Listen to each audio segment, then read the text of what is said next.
አንድ አበጋዝ የሚባል ሰው ነበር። ይሄ አበጋዝ መስጂድ ይخدማል። ሰራተኞች አሉት። መሐመድ፣ አቡበክር፣ አሊ የተለያዩ ስም አላቸው።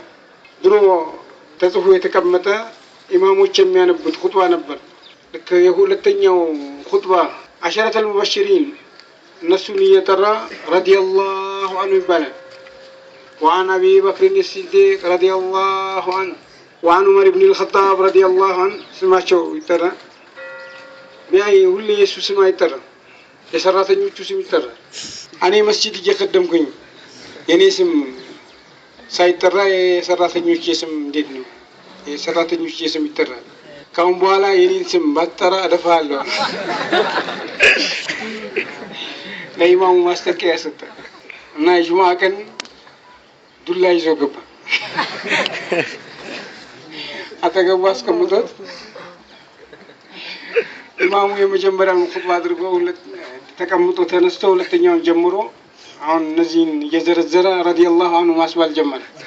ወደሱ ሲያይ ዱላውን አሳየው። ከዛ ዱላውን ሲያይ ወአበጋዛ ከዛ ሰው ረዲየላሁ ዐንሁ እና ልብ ያሉ ደረሶች ሰላቱ ካለቀ በኋላ እነሸ ይቺን ኬታ መጣት ሲሉ በዱላ የወረደች አይነት